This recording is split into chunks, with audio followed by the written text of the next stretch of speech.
Magandang araw sa inyong lahat mga bro. Una sa lahat, nagpapasalamat tayo sa Diyos sa panibagong pagkakataon na ipinagkaloob sa atin para po makagawa tayo ng tutorial patungkol dito sa ating mga motor. So ngayon araw mga bro, isasalpa ko na yung ating transmission dito sa crankcase. So mamaya kasi parating na yung crankshaft para pag dumating ay diretso na natin isasalpak para mamaya or bukas umandar na yung motor na ito. So ayun mga bro, bago natin umpisahan, yung mga hindi pa po nakasubscribe sa ating channel, mag-subscribe na po kayo mga bro para lagi kayong updated tuwing mga upload po tayo ng mga panibagong tutorials. So tara!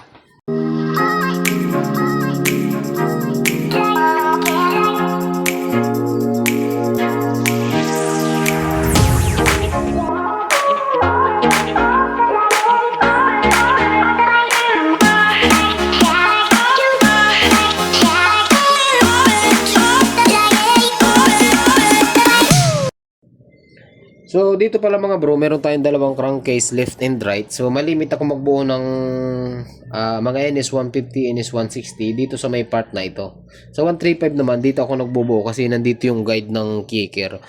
Pero dito, ito po yung sa may clutch side. Ayan, so bali nandito yung yung magneto side sa may taas.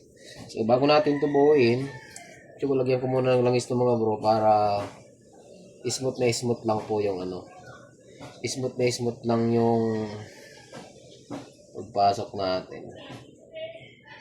Lagyan natin ng kaunting langis lang mga bro para maganda yung lubrication. So dito sa transmission, ayan, so meron naman tayong tutorial kung paano to sinet. Meron po tayong tutorial nito. Panoorin nyo na lang siguro kasi haba po yung video natin. Okay? Ayan, so dito po siya.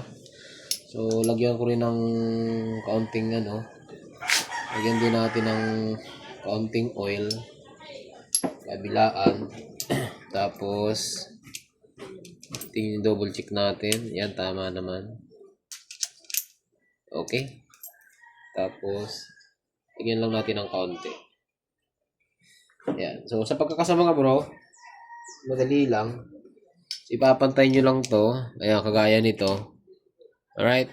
Tapos, ito isasalpak natin dito. Pero mukhang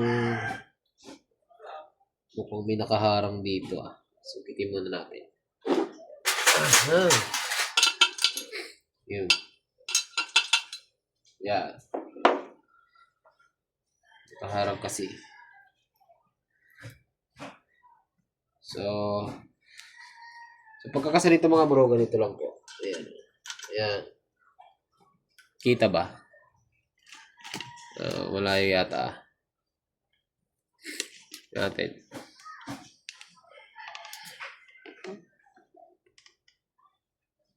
Yan. So, meron tong washer. Huwag niyong bibitawan. Kasi, yun doon nagkakaproblema yung iba pag nahuhulog. Ayan o. Ayan, ganun lang. Yan mga bro. Nakakasa na po yan. Okay? So, nakakasana yan. So, dito naman tayo sa may shifting fork. Ayan. Dito sa shifting fork, mga bro. So, bali, meron tayong tatlong malaki naman. Yan, meron po tayong tatlong shifting fork. Yung dalawa dito magkamukha. Yung may Z1. Okay, yung may Z1. Yung kabit nito, mga bro, bali, magkataob po siya. Magkaharap, ganun. Okay? Dali lang. Tapos, yung dito naman, meron naman sa halpakan to, hindi kayo mawawala. So, lagyan ko lang ng konting oil para smooth pa rin yung pagpasok natin. Okay? So, kahit naman dalhin dito yung mauna, yung may Z1 na nakapangalan, walang problema. Ayan, ganyan. Tapos ito ay pataob. Ayan, taob siya. Tapos ito ay nakatihaya. Nakaganon siya. Okay? Tihaya siya. Ayan, ganun po yan. Okay? Tapos ito naman, yung shifting drum natin, total na dito yung parang star. So, dapat, siyempre, nakaharap to sa clutch. Hindi naman pwedeng ganito. Kasi ito yung sa may neutral sensor natin. Ito yung umbok na yan. So, dapat, ito yung nasa baba. Nakaganon. Okay, gamit natin. Lagyan muna natin ng oil. Ayan. Yun, smooth lang oh. Ayan, so sa pagsasalpak nito mga bro, bali yung pin natin, ayan, meron dalawa ditong pin. At meron dalawang spring. At mahaba po yung isa oh. Itong mahiksi, ito yung nasa input. Alright. Tapos itong mahaba na may spring na dalawa, ito yung dito sa may output natin. Yung sa may transmission na counter shaft. Siyempre, wag nyo kakalimutan, meron po yung spring yan, ano, dalawa. So, bago nyo isalpak, isagad nyo muna to. Okay? Dapat nyan ay nakapasok muna. Dali lang to mga bro, parang ganun lang. Di ba? Pasok na agad dyan. Kasi ito, iangat nyo muna to. Ayan, para makapasok. Tapos itong isa, iangat nyo rin. Para lang kayo naglalaro dito mga bro. Ayun o. Di ba? Pasok na yan. Tapos, lagyan natin ng oil. Alright. Tapos, pensya na kayo mga bro. Medyo madilim yata yung pwesto natin, oh. Tapos, selpak natin to. Lagyan natin ng oil. Ito, okay lang naman to magkabaliktad. Ano. Selpak natin. Tinggalaw-galaw yun. Okay? Pasok siya. Tapos ito, bago nyo ito ikabit, dapat may spring muna. Ayun, spring muna. Salpak yung spring. Tapos, kabit natin to. Yan. Lagyan natin ng pampadulas. Yan.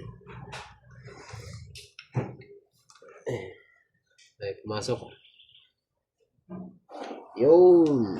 Ayun, pasok na yun. Tapos, itong spring. Ayan. So, ganun lang mga bro yung ano nito. Ganun lang po yung pagbubuo ng transmission dito sa may NS150 or NS160. Tapos ito, yung balancer, huwag nyo kakalimutan. So, may langis na naman to. So, ito yung nasa clutch. Siyempre, nandito siya pag ganun siya.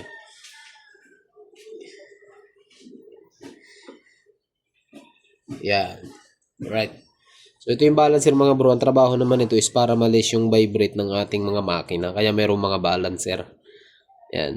Sa 160 mayroon din ito. Or sa ibang motor, mga CG200 mayroon ito. Yung mga 150 wala ng mga push rod. Pero yung mga CG200 mayroon na po siyang balancer. Alright? Yung 135 walang balancer. Ito mayroon po ito. Okay? So, ayan mga bro. Yan. Naka-neutral po yan. Neutral. Suotin natin. Primera. Yan, segunda. Oops. Yan, tercera. Yan. Cuarta. Yung quinta. Ayan, sumasagad siya. Kita nyo, sumasagad siya dito, kabilaan. Dulo. Ito, try, isagad natin dito. Tingnan mo, isagad natin sa kabila.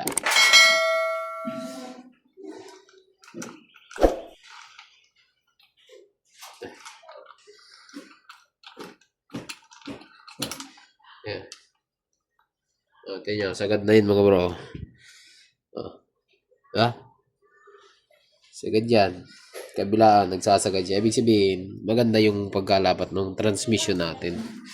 So, isang tips pala mga bro, para maiwasan yung NS150 kasi mga bro, wala siyang center gasket, no? Pero yung NS160, merong center gasket. Kaya ang ginagawa natin dito, pares lang naman sila ng crankcase. Ang ginagawa natin dyan mga bro, nilalagyan ko to ng center gasket din. Yung ano, itong ating NS150. Para mabawasan yung kanyang vibrate. Okay? So, siguro mga bro, hanggang dito lang yung video natin. Abangan nyo yung cylinder head dahil bubuuin na rin natin siya ngayon. Para mamaya, pagdating ng connecting rod, tuloy-tuloy na natin tong ikabit. So, hanggang dito lang. Magandang araw sa inyong lahat at rise up lagi.